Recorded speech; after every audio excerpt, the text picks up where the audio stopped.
welcome to Daily Blast Live. That is the iconic opening of the show, Laverne and Shirley. And as you may have heard, Cindy Williams, who played Shirley, passed away yesterday at the age of 75. In a statement, her two children said she possessed a brilliant sense of humor and a glittering spirit that everyone loved. Laverne and Shirley was the #1 show on TV in the 70s and 80s with 30 million households tuning in every week. She and co-star Penny Marshall were also known for their physical comedy.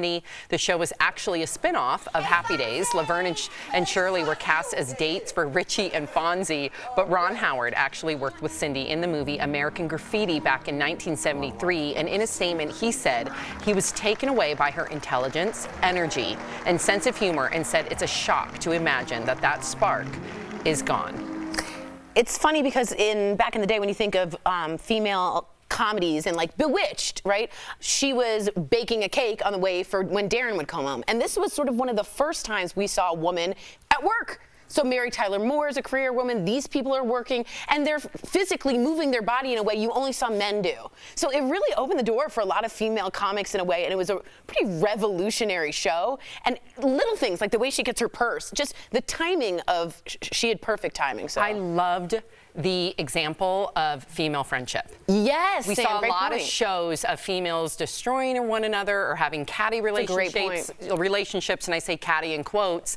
And this was such a beautiful example of bosom buddies. Totally, Right. I mean, no, that's a great way to put it. Why'd you make a weird? Because it's a Anne with an E quote, and I apologize. Oh, that's okay. Jeff and I both got that reference. But yeah, honestly, you think about like when this show hit, and Tori, you're talking about women that are even just starting to play around with the idea of themselves or their daughter entering the workforce. And this is all stuff. We're in a room full of working. No one thinks about it. But it was crazy. But this was not that long ago. Exactly. And we talked about the will and gracification of television. We're like, yeah, I have a gay best friend. Who cares?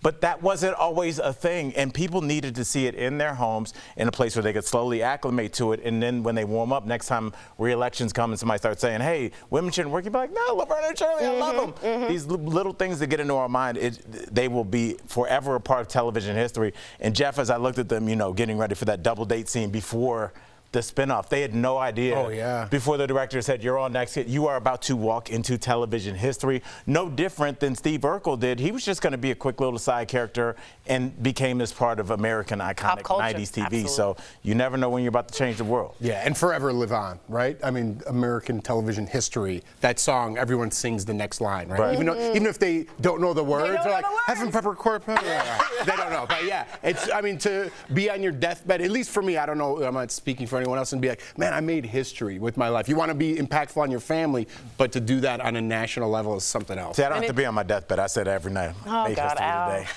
Did. All right, Al, way to make it about you. But our thoughts and prayers with her family. I can't imagine what her children must be feeling, because 75 to me feels young. Very young. Yeah. I know, but that's like my parents' age. Yep. It's too young in my book. The new HBO series, The Last of Us, is generating a ton of buzz, but the most recent episode in particular has a lot of you talking.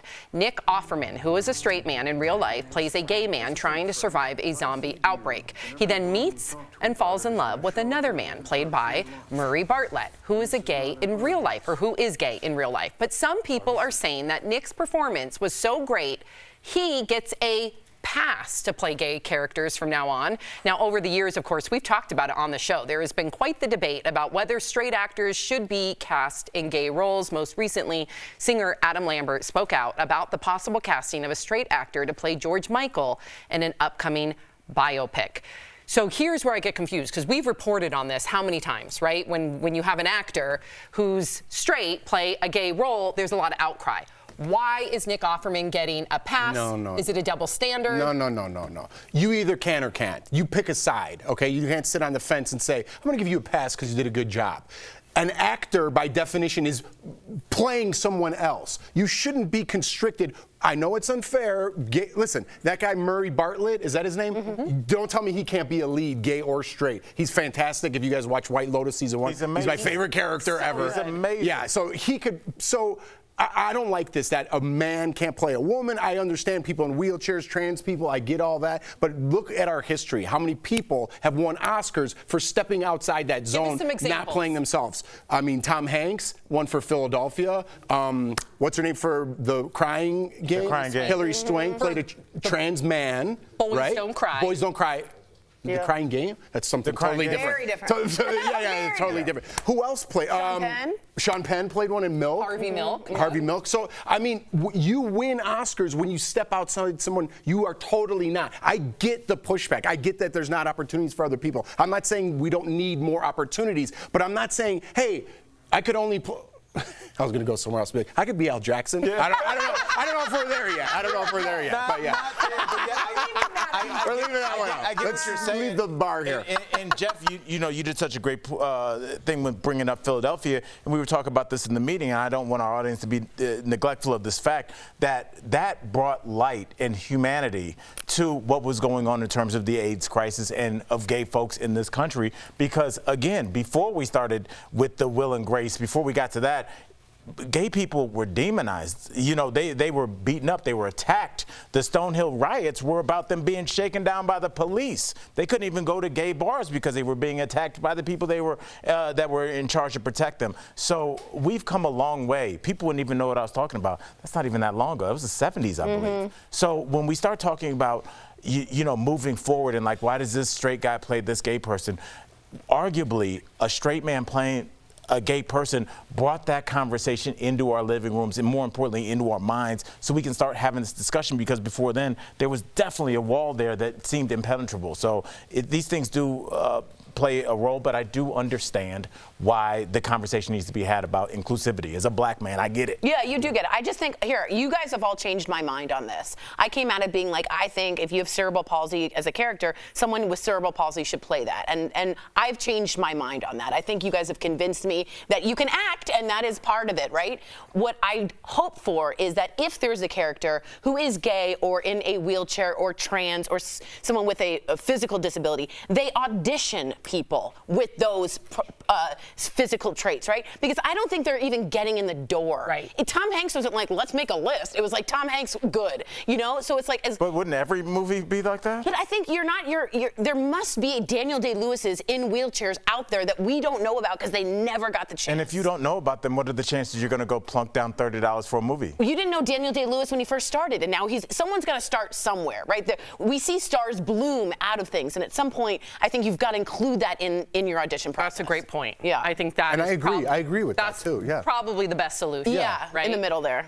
Okay, so Michael Jackson's nephew is getting ready to play his uncle in a new biopic. Jafar Jackson, who is the son of Jermaine Jackson, will be playing the King of Pop in a new movie about his life. The film is called Michael, and it's also being made with the approval of the Jackson family. Now, in a tweet, Jafar said he was humbled and honored to bring his uncle Michael's story to life. But the question is, will the biopic look at the more controversial parts of Michael's life, such as the sexual abuse allegations and his 2005 court cases? Also, what about the allegations about the abuse of his father? Yeah. Do you think any of that will be included? No. You don't? No. So what do you think it's going to be about? I think that you can tell a story any way that you want, especially when it's somebody's life that has had so many peaks. You can focus on the peaks and kind of gloss over the valleys. If you're making a documentary, you can highlight the valleys and just kind of gloss over the peaks. I think that's where we're running into this issue, Jeff, in terms of who gets to tell your life story. Does a detached detached biographer get to tell the life story of Sam, or does Sam's estate get to tell? Because if Mark writes a movie and your sisters write a movie about you, they're not going to highlight the struggles. I wouldn't. You're my girl. It would be a glowing review, but somebody that doesn't know you. But I would want the struggles to be right, but not highlighted. Everybody. Not right. everybody. Michael Jackson's are criminal, allegedly. Yeah, so he's not been convicted. Right. So I understand why an estate may protect that, but for the most part, it makes you. Your failures make you. I'm not talking about Michael Jackson here, but if you were to have a biopic about you, you would want to show those failures. Yeah. But these are egregious. Allegedly This egregious, isn't you right? nailing an audition. This is, and who hasn't benefited from that estate? Meaning everybody in the Jackson family. They're not going to run his reputation through the mud, and I understand that. I don't know if I'd do that with my family. I'd want to show a little bit of it, maybe not all of it. Maybe not what Joe did, her father did to everyone else. Maybe not what he did to those boys allegedly later on in life. But Al brings up a great point, because I'm so against people writing books about Britney Spears or Donald Trump when they don't know who those people are and they're writing an autobiography. I don't want to hear that. I want to hear from somebody like Jermaine. But then do I, if they're going to leave things out? It's a weird thing. It's a weird point you brought up. You're either too far or too close. There's going to be pushback, and that they are aware that there will be pushback. Don't you think they're going to try to handle it in some way, shape, or form? I would think. Now, Antoine Fuqua is directing, so this is like a legitimate, he did Emancipation, he's a legitimate director. I imagine he wouldn't come on board if it wasn't more of a three-dimensional look at Michael Jackson. But I have to be honest, I don't think they even, in my mind, I'm speculating, I don't think they touch on it. And in that case, if you're that big of a performer in Michael Jackson and you don't discuss the pop culture media, even if you say he didn't do it, but the audience thinking he might, if you don't bring up that chapter, we are lacking in a full Michael Jackson, biopic. That's not real. Yeah, you know? well said.